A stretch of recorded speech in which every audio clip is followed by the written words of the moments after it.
नमस्कार भक्तों, राधे राधे, जय श्री कृष्ण। प्रिय भक्तजनों, हिंदू धर्म में एकादशी तिथि का बड़ा ही विशेष महत्व होता है और एकादशी की पवित्र तिथि भगवान श्री हरि विष्णु जी और माता लक्ष्मी जी को समर्पित होती है। हर माह में 2 बार एकादशी का व्रत आता है, एक कृष्ण पक्ष में, दूसरा शुक्ल पक्ष में। साथ ही आप सभी को बता दें कि साल में कुल 24 एकादशी तिथि आती है, जिनका बड़ा ही विशेष महत्व है। वहीं प्रत्येक महीने में आने वाली एकादशी को अलग अलग नामों से जाना जाता है और सभी एकादशी तिथियों का अपना विशेष महत्व होता है। ऐसे ही ज्येष्ठ माह में आने वाली एकादशी को निर्जला एकादशी के नाम से जाना जाता है। वैसे तो सभी 24 एकादशियों का महत्व होता है, लेकिन निर्जला एकादशी को सभी एकादशियों में से श्रेष्ठ माना जाता है, क्योंकि धार्मिक मान्यताओं के अनुसार सिर्फ एक निर्जला एकादशी का श्रद्धा भाव के साथ व्रत रखने से साल भर में आने वाली 24 एकादशियों का पूर्ण फल मिलता है। लेकिन आप सभी को बता दें कि निर्जला एकादशी का व्रत पूरे साल में आने वाली एकादशी व्रतों में से और कठिन वाले व्रतों में से एक माना जाता है, क्योंकि इस दिन पूरे दिन भूखे प्यासे रहकर व्रत किया जाता है और इस दिन पानी का भी सेवन नहीं किया जाता, जिसके कारण इस व्रत को कठिन व्रतों में से एक माना जाता है। श्रद्धा भाव सच्चे मन से व्रत रखकर निर्जला एकादशी के दिन भगवान श्री हरि विष्णु की विधि विधान से पूजा की जाती है। मान्यता है कि सिर्फ निर्जला एकादशी का व्रत करने मात्र से ही आपको साल की सभी एकादशियों का व्रत करने के बराबर पुण्य प्राप्त होता है, जिसके कारण इसे शुभ माना जाता है। वहीं निर्जला एकादशी ज्येष्ठ मास के शुक्ल पक्ष की एकादशी को मनाया जाता है, इसलिए इस एकादशी को सबसे श्रेष्ठ एकादशी माना जाता है। इसके अलावा आप सभी को बता दें कि निर्जला एकादशी को भीमसेनी एकादशी भी कहा जाता है। ऐसे में साधक भगवान श्री हरि विष्णु जी और माता लक्ष्मी जी की कृपा पाने के लिए निर्जला एकादशी पर तरह तरह के उपाय करते हैं, तरह तरह की चीज़ों का दान करते हैं। लेकिन आप सभी को बता दें कि शास्त्रों में कुछ ऐसी चीज़ों का वर्णन किया गया है जिन चीज़ों का भोग अगर आप निर्जला एकादशी के शुभ पावन पवित्र पर सच्चे मन से भगवान श्री हरि विष्णु जी को लगाते हैं, प्रसाद के रूप में इन चीज़ों का सेवन करते हैं, तो आपको बिना व्रत के फल प्राप्त होता है। लेकिन आपको इसका अधूरा फल प्राप्त होगा अगर आप निर्जला एकादशी पर श्रद्धापूर्वक विधि विधान के साथ व्रत रखते हैं, तो आपको इसका पूर्ण फल प्राप्त होगा और मात्र इन चीज़ों का सेवन करने से आपको भगवान श्री हरि विष्णु जी और माता लक्ष्मी की असीम कृपा प्राप्त होगी, जिससे आपके जीवन में हर एक कार्य में सफलता हासिल होगी। जीवन में चल रही समस्याओं से मुक्ति मिलेगी, आपकी आर्थिक स्थिति और भाग्य मजबूत होगा। इसके अलावा आपके घर में जीवन में सकारात्मक ऊर्जा का संचार होगा, सुख शांति समृद्धि बनी रहेगी। वहीं रिश्तों में मधुरता और मिठास उत्पन्न होगी, जिससे रिश्ते मजबूत होंगे। लेकिन आप सभी को बता दें कि कुछ ऐसी भी चीज़ है जिसका सेवन निर्जला एकादशी के शुभ अवसर पर गलती से भी नहीं करना चाहिए, क्योंकि इन चीज़ों का सेवन अशुभ माना जाता है। अगर आप भूलकर भी इन चीज़ों का सेवन निर्जला एकादशी पर करते हैं, तो आपको पूजा पाठ व्रत करने का फल प्राप्त नहीं होगा। भगवान विष्णु और माता लक्ष्मी की कृपा से वंचित रह सकते हैं, जिससे आपकी मनोकामना पूर्ण नहीं होगी, मनोकामना अधूरी रह सकती है। साथ ही जीवन में परेशानियों का आगमन हो सकता है, घर में जीवन में नकारात्मक ऊर्जा का वास हो सकता है, जिससे घर की सुख शांति समृद्धि में बाधा उत्पन्न होगी। इसके अलावा आपका भाग्य भी कमज़ोर हो सकता है। आपको जीवन में मानसिक तनाव, स्वास्थ्य संबंधी आर्थिक तंगी जैसी समस्याओं का सामना करना पड़ सकता है। आपके रिश्ते में कड़वाहट उत्पन्न हो सकती है, आपके रिश्ते में बिगाड़ आ सकता है।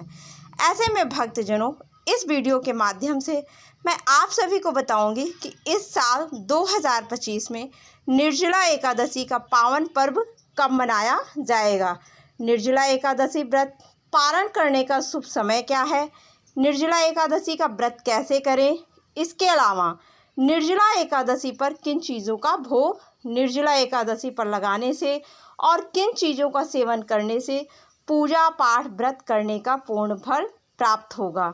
भगवान श्री हरि विष्णु और माता लक्ष्मी प्रसन्न होते हैं, क्योंकि इन चीज़ों का सेवन करने से आपकी मनोकामना बिना किसी अड़चन के पूर्ण होती है। साथ ही यह भी जानेंगे कि निर्जला एकादशी पर किन चीज़ों का सेवन गलती से भी नहीं करना चाहिए, जिससे भगवान विष्णु और माता लक्ष्मी रुष्ट हो सकते हैं, आपकी मनोकामना अधूरी रह सकती है। इस वीडियो में आपको निर्जला एकादशी के पावन पवित्र पर्व के बारे में संपूर्ण जानकारी मिलेगी। लेकिन उससे पहले अगर आप भी चाहते हैं आप स्वस्थ रहें, जीवन में सुख शांति बनी रहे और जगत के पालनहार भगवान श्री हरि विष्णु जी और माता लक्ष्मी जी का आशीर्वाद आप पर सदैव बना रहे, तो इस वीडियो को एक लाइक ज़रूर करें और चैनल को सब्सक्राइब कर लें।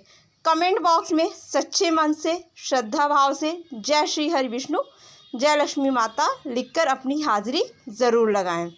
तो चलिए प्रिय भक्तों, सबसे पहले जानते हैं कि निर्जला एकादशी कब है, व्रत पारण करने का शुभ मुहूर्त क्या है। तो भक्तों जनों, आप सभी को बता दें कि इस साल निर्जला एकादशी 2 दिन मनाई जाएगी। ऐसे में पहले दिन स्मार्त निर्जला एकादशी का व्रत और दूसरे दिन वैष्णव निर्जला एकादशी का व्रत रखा जाएगा। वहीं जब एकादशी व्रत 2 दिन होता है, तब पहले दिन स्मार्त व्रत और दूसरे दिन वैष्णव व्रत करने की मान्यता होती है। अब आप सोच रहे होंगे कि स्मार्त व्रत और वैष्णव व्रत क्या होता है, तो ऐसे में आपको बता दें कि स्मार्त व्रत को सामान्य गृहस्थ वाले और अनुयायी करते हैं, जबकि वैष्णव व्रत को वैष्णव संप्रदाय के अनुयायी करते हैं। लेकिन गृहस्थ भी वैष्णव व्रत रख सकते हैं, लेकिन उन्हें वैष्णव संप्रदाय के नियमों का पालन करना होगा। इसके अलावा आप सभी को बता दें कि ज्येष्ठ माह के शुक्ल पक्ष की एकादशी की तिथि 6 जून 2025 को रात 2:15 से शुरू होगी और इसका समापन 7 जून को सुबह 4:47 पर होगा। ऐसे में उदया तिथि के अनुसार निर्जला एकादशी का व्रत 6 जून 2025 को रखा जाएगा। स्मार्त निर्जला एकादशी व्रत को 6 जून और वैष्णव निर्जला एकादशी व्रत 7 जून 2025 को रखा जाएगा। इसके अलावा एकादशी व्रत पारण के शुभ मुहूर्त के बारे में बात करें तो 7 जून को एकादशी व्रत का पारण दोपहर 1:44 से लेकर 4:31 तक रहेगा। वहीं 8 जून को वैष्णव एकादशी का पारण 5:23 से लेकर 7:17 तक रहेगा। आइए अब आपको बताते हैं कि निर्जला एकादशी का व्रत कैसे करें। तो प्रिय भक्तजनों, निर्जला एकादशी का व्रत कठिन व्रतों में से एक होता है, क्योंकि निर्जला एकादशी व्रत में जल और भोजन का पूरी तरह से त्याग किया जाता है। भूखे प्यासे रहकर व्रत रखा जाता है। ऐसे में इस दिन व्रत करने वाले साधक को भगवान विष्णु की श्रद्धा भाव सच्चे मन से पूजा अर्चना करनी चाहिए। व्रत का पालन संयम और नियम से करना चाहिए। इसके लिए निर्जला एकादशी पर सबसे पहले सुबह जल्दी उठकर स्नान करें। हो सके तो ब्रह्म मुहूर्त में उठकर स्नान करें, पवित्र वस्त्र धारण करें। उसके बाद भगवान विष्णु का सच्चे मन से विधि विधान और शुद्धता के साथ ध्यान करें। व्रत का संकल्प लें, फिर पूरे दिन बिना जल और अन्न के रहें। हरि नाम का जाप करें, साथ ही विष्णु सहस्त्र नाम का पाठ करें। इसके अलावा ज़रूरतमंदों को दान करें, ब्राह्मणों को भोजन कराएं। आपको इस बात का विशेष रूप से ध्यान रखना चाहिए कि आप जो दान कर रहे हैं वह किसी ज़रूरतमंद व्यक्ति, किसी ब्राह्मण असहाय को ही करें, तभी आपको इसका पूर्ण फल प्राप्त होगा। आपको भगवान श्री हरि विष्णु की विशेष कृपा प्राप्त होगी। चलिए अब आपको बताते हैं कि निर्जला एकादशी पर किन चीज़ों का भोग भगवान विष्णु को लगाना चाहिए, किन चीज़ों का सेवन करना चाहिए, जिससे भगवान विष्णु अत्यंत प्रसन्न होते हैं। नंबर 1, केले की सब्जी। प्रिय भक्तों, हिंदू धर्म में केले का और केले के पौधे का बड़ा ही विशेष महत्व होता है, क्योंकि केले को शास्त्रों में पवित्र और सात्विक फल माना गया है और इसकी सब्जी व्रत में विशेष रूप से उपयोगी होती है। साथ ही भगवान विष्णु को केला अत्यंत प्रिय है, क्योंकि यह भगवान श्री हरि की कृपा का प्रतीक फल माना जाता है। ऐसे में आपको निर्जला एकादशी पर शुद्ध केले की सब्जी बिना लहसुन प्याज के हल्दी जीरा और सेंधा नमक से तैयार करके इसका भोग भगवान विष्णु जी को श्रद्धा भाव से लगाना चाहिए। स्वयं भी इसको प्रसाद के रूप में सेवन करना चाहिए, क्योंकि इसके सेवन से मन शांत और एकाग्र रहता है, जिससे भगवान विष्णु नाम स्मरण और पूजा में मन लगता है। वहीं साधक को भगवान विष्णु की विशेष कृपा प्राप्त होती है। जीवन में खुशियों का आगमन होता है, रिश्तों में मिठास बनी रहती है। नंबर 2, कद्दू यानी सीताफल। प्रिय भक्तजनों, कद्दू को सीताफल भी कहा जाता है। यह भगवान विष्णु को अत्यंत प्रिय सब्जियों में गिना जाता है। ऐसे में कद्दू का सेवन व्रत में शुभ और पुण्यदायक माना जाता है। वहीं यह सब्जी जब शुद्ध देसी घी, जीरा, हरी मिर्च और सेंधा नमक के साथ बनाई जाती तो यह न केवल स्वादिष्ट होती है, बल्कि शरीर को ऊर्जा और शीतलता भी प्रदान करती है। इसके अलावा धार्मिक मान्यता है कि कद्दू का सेवन करने से मन में स्थिरता आती है, जो एकादशी व्रत में अत्यंत आवश्यक है। ऐसे में निर्जला एकादशी के शुभ पावन पवित्र दिन पर यदि कद्दू का भोग भगवान विष्णु को लगाकर इसका सेवन किया जाए तो यह व्रत के पुण्य को और भी बढ़ा देता है, जिससे साधक को पूजा पाठ व्रत करने का पूर्ण फल प्राप्त होता है। मनोकामना भी शीघ्र ही पूर्ण होती है। रुके हुए कार्य भी भगवान विष्णु की कृपा से बिना किसी अड़चन के पूर्ण होते हैं। नंबर 3, लौकी। जी हाँ भक्तों, लौकी एक अत्यंत सात्विक और शीतल सब्जी मानी जाती है, जिसका व्रत में सेवन करना शरीर और मन दोनों के लिए लाभदायक होता है। साथ ही यह भगवान विष्णु को अत्यंत प्रिय है, क्योंकि यह मन और शरीर दोनों की शुद्धि का माध्यम है। ऐसे में निर्जला एकादशी पर लौकी की सब्जी को हल्का सा घी, सेंधा नमक और जीरे से बनाकर भगवान विष्णु को भोग लगाया जाता है। स्वयं भी ग्रहण किया जाता है, क्योंकि यह व्रत के समय लौकी का सेवन शरीर को ठंडक देता है, निर्जल उपवास के कारण होने वाली थकावट को कम करता है। ऐसे में आपको निर्जला एकादशी के शुभ दिन भगवान विष्णु को श्रद्धापूर्वक लौकी का भोग लगाना चाहिए। स्वयं भी इसका सेवन करना चाहिए। ऐसा करने से आपके जीवन में सुख सौभाग्य की प्राप्ति होगी, आपका भाग्य मजबूत होगा, आपको जीवन में मानसिक तनाव, स्वास्थ्य संबंधी जैसी समस्याओं का सामना नहीं करना पड़ेगा।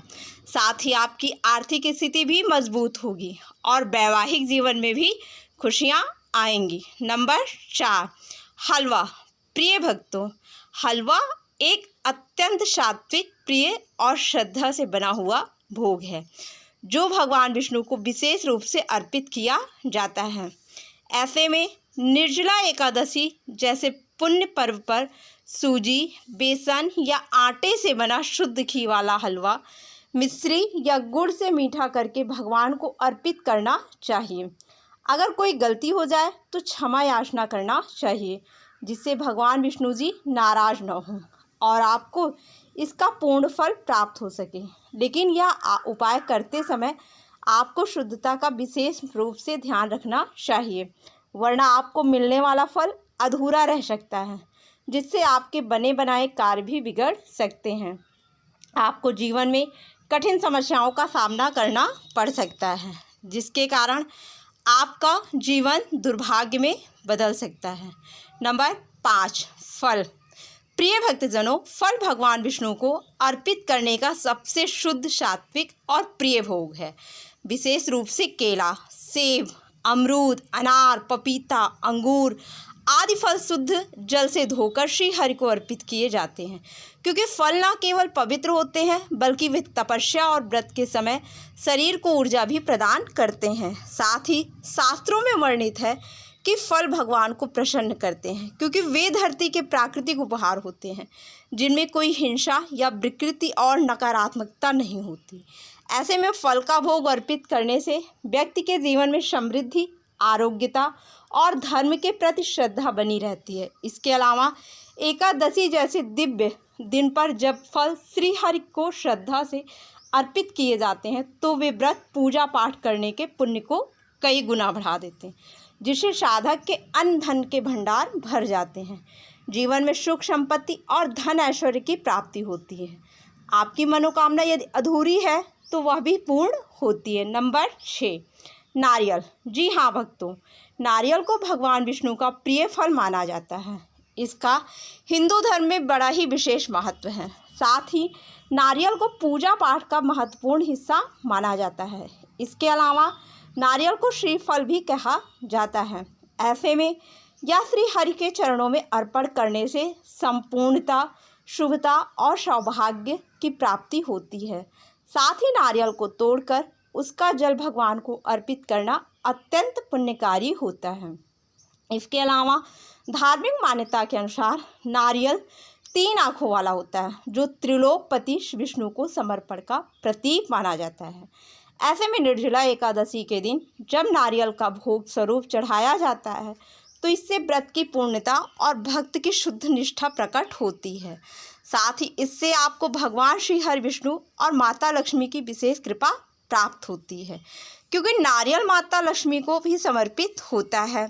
ऐसा करने से आपके घर में माता लक्ष्मी का स्थायी रूप से वास होता है। आर्थिक स्थिति मजबूत होती है। नंबर 7, पंचामृत। प्रिय भक्तों, पंचामृत भगवान विष्णु को अर्पण किए जाने वाला एक अत्यंत पवित्र भोग है। यह 5 शुद्ध तत्वों दूध, दही, घी, शहद और गंगा जल या शक्कर से बना होता है। शास्त्रों में इसे भगवान के अभिषेक और भोग दोनों के लिए श्रेष्ठ माना गया है। ऐसे में निर्जला एकादशी जैसे दिव्य अवसर पर पंचामृत अर्पित करना भगवान विष्णु की भक्ति को गहरा करता है, आत्मा को शुद्ध करता है। साथ ही यह भोग न केवल स्वादिष्ट होता है बल्कि आध्यात्मिक ऊर्जा से भरपूर होता है। इसके अलावा भगवान को पंचामृत चढ़ाने से उनका विशेष आशीर्वाद प्राप्त होता है। यह भक्त के समस्त पापों का नाश करने वाला माना गया है। वहीं श्रद्धापूर्वक विधि विधान के साथ और शुद्धता के साथ निर्जला एकादशी के शुभ दिन पर पंचामृत का भोग और भगवान विष्णु को लगाना, सभी में वितरित करना अत्यंत शुभ माना गया है। इससे साधक को जीवन में सुख सौभाग्य की प्राप्ति होती है। रुके हुए कार्य बिना किसी अड़चन के पूर्ण होते हैं। हर एक कार्य में सफलता हासिल होती है। नंबर 8, तुलसी दल। प्रिय भक्तजनों, हिंदू धर्म में तुलसी का बड़ा ही विशेष महत्व होता है। तुलसी माता लक्ष्मी का प्रतीक मानी जाती है। साथ ही तुलसी भगवान विष्णु की सबसे प्रिय वस्तु मानी जाती है। ऐसे में मान्यता है भगवान श्री हरि विष्णु जी को लगाए जाने वाला भोग तब तक अधूरा रहता है जब तक उसमें विष्णु प्रिय तुलसी दल शामिल ना हो। ऐसे में जब आप निर्जला एकादशी पर भगवान विष्णु को किसी भी प्रकार का भोग लगाते हैं तो उसमें विष्णु प्रिय तुलसी दल जरूर शामिल करें। ऐसा करने से आपको पूजा पाठ व्रत करने का पूर्ण फल प्राप्त होगा। जीवन के सभी दुख, पाप, कष्ट दूर हो जाएंगे। वहीं अगर आप भगवान विष्णु के भोग में तुलसी दल शामिल नहीं करते हैं तो वह भोग अधूरा रहेगा, जिससे आपकी मनोकामना पूर्ण नहीं होगी। साथ ही भगवान विष्णु जी की कृपा से वंचित रह सकते हैं। शास्त्रों में लिखा है कि भगवान विष्णु को एक तुलसी पत्र अर्पण करने से मात्र सहस्त्रों यज्ञों का फल प्राप्त होता है। साथ ही तुलसी और मन और वातावरण को पवित्र बनाती है, व्रत की सफलता की प्रतीक मानी जाती है। इसके अलावा आपको इस बात का भी विशेष रूप से ध्यान रखना चाहिए कि एकादशी के दिन तुलसी में जल नहीं देना चाहिए। तो भक्तों, ये थे वह चीज़ें जिनका भोग निर्जला एकादशी के शुभ दिन पर भगवान श्री हरि विष्णु जी को लगाना चाहिए। स्वयं भी प्रसाद के रूप में इसका सेवन करना चाहिए। चलिए जानते हैं निर्जला एकादशी के पवित्र दिन पर किन चीज़ों का सेवन गलती से भी नहीं करना चाहिए। भगवान विष्णु रुष्ट हो सकते हैं, आपको जीवन में कठिन समस्याओं का सामना करना पड़ सकता है। लेकिन अगर अभी तक आपने वीडियो को लाइक नहीं किया तो लाइक करके और हमारे चैनल को सब्सक्राइब करना ना भूलें। नंबर 1, करेला। प्रिय भक्तों, करेला स्वाद में अत्यंत कड़वा होता है। यह तामसिक प्रकृति की श्रेणी में आता है। ऐसे में शास्त्रों में कहा गया है कि निर्जला एकादशी व्रत के दिन केवल सात्विक, मधुर और पचने में सरल आहार का ही सेवन करना चाहिए। इसके अलावा करेला न केवल पित्त को बढ़ाता है बल्कि इसका कटु स्वाद पूजा और ध्यान में विघ्न डालता है। वहीं भगवान विष्णु को मीठे, सरल और प्रेम के से परिपूर्ण भोग प्रिय है, ना कि कटु और कठोर वस्तुएं। ऐसे में आपको गलती से भी निर्जला एकादशी के शुभ पावन पर्व पर करेले जैसे तामसिक वस्तु का सेवन नहीं करना चाहिए, वरना आपको पूजा पाठ का व्रत करने का फल प्राप्त नहीं होगा, बल्कि आपको जीवन में शुभ परिणाम देखने की जगह अशुभ परिणाम देखने को मिलेंगे। अब आप पाप के भागी भी बनेंगे, इसलिए इस बात का ध्यान जरूर रखें। नंबर 2, बैगन। प्रिय भक्तजनों, शास्त्रों में बैगन को अपवित्र सब्जी माना गया है, विशेष रूप से व्रत और हिंदू धर्म में आने वाले शुभ पावन पर्व के अवसर पर। वहीं पौराणिक मान्यताओं के अनुसार बैगन में ऐसे गुण होते हैं जो शरीर में तामसिक प्रवृत्ति को बढ़ाता है, साधन या पूजा में बाधा उत्पन्न कर सकता है। इसके अलावा बैगन ग्रह दोष से भी संबंधित माना गया है, विशेषकर राहु और शनि से। ऐसे में निर्जला एकादशी जैसे पवित्र दिन पर जब शरीर और मन को पूर्णतः सात्विक बनाए रखना आवश्यक होता है, तब बैगन का सेवन वर्जित होता है। ऐसे में आपको निर्जला एकादशी पर धार्मिक दृष्टि से देखा जाए तो भगवान विष्णु को बैगन का भोग नहीं लगाना चाहिए और स्वयं भी इसका सेवन नहीं करना चाहिए, क्योंकि यह भोग और व्रत की पवित्रता को नष्ट करता है। इसके अलावा निर्जला एकादशी के दिन ब्रह्मचर्य का पालन करना चाहिए। बैगन काम प्रवृत्ति को बढ़ाता है, जिससे आपको भगवान विष्णु आपसे रुष्ट हो सकते हैं। वहीं ऐसा करने से आपके जीवन में, घर परिवार में नकारात्मक ऊर्जा उत्पन्न हो सकती है। आपको स्वास्थ्य संबंधी, मानसिक तनाव जैसी समस्याओं का सामना करना पड़ सकता है। नंबर 3, दाल। जी हाँ भक्तों, निर्जला एकादशी पर दाल का सेवन वर्जित होता है, क्योंकि दालें भारी, पचने में कठिन और प्रायः तामसिक व राजसिक प्रवृत्ति को बढ़ाने वाली मानी जाती हैं। ऐसे में व्रत का उद्देश्य शरीर को शुद्ध करना और मन को शांत करना होता है, लेकिन दालें शरीर में आलस्य और विषमता उत्पन्न कर सकती हैं। साथ ही शास्त्रों में निर्जला एकादशी के दिन अन्न जल तक का त्याग करने की बात कही गई है। यदि व्रती फलाहार करता है तो उसे केवल सात्विक, हल्के और जलयुक्त आहार लेने चाहिए। इसके अलावा दाल का सेवन न केवल व्रत का उल्लंघन बल्कि यह पुण्य को भी कम कर सकता है, जिससे आपकी मनोकामना अधूरी रह सकती है, आपका भाग्य कमज़ोर हो सकता है, साथ ही आपकी आर्थिक स्थिति भी कमज़ोर हो सकती है। वहीं आपके रिश्तों में भी कड़वाहट उत्पन्न हो सकती है, जिससे आपके रिश्ते बिगड़ सकते हैं। नंबर 4, लहसुन और प्याज। प्रिय भक्तों, लहसुन और प्याज दोनों ही पूर्ण रूप से तामसिक माने जाते हैं। सनातन धर्म के अनुसार व्रत, पूजा या पवित्र कार्यों में इनका प्रयोग वर्जित होता है, क्योंकि ये मन को चंचल और कामुक प्रवृत्तियों की ओर प्रेरित करते हैं। वहीं निर्जला एकादशी का व्रत आत्म संयम, शुद्धता और ईश्वर के स्मरण का प्रतीक है। इस दिन लहसुन प्याज का सेवन करने से व्रत के पवित्रता खंडित होती है और मन शुद्ध नहीं रह पाता। इसके अलावा इस बात का विशेष रूप से ध्यान रखना चाहिए, भगवान विष्णु को अर्पित किए जाने वाले किसी भी भोग में लहसुन प्याज नहीं होना चाहिए, नहीं तो आपको भोग लगाने का फल प्राप्त नहीं होगा। भगवान विष्णु भी आपसे नाराज हो सकते हैं और आपको भगवान विष्णु के क्रोध का सामना करना पड़ सकता है, जिससे आपका जीवन दुर्भाग्य में बदल सकता है। साथ ही लहसुन और प्याज राहु केतु से जुड़े होते हैं, जिसके कारण इन्हें अशुभ माना जाता है। तो प्रिय भक्तजनों, यह थी वह चीज़ें जिनका सेवन निर्जला एकादशी के शुभ पावन पवित्र दिन पर नहीं करना चाहिए, वरना आपका जीवन दुर्भाग्य में बदल सकता है।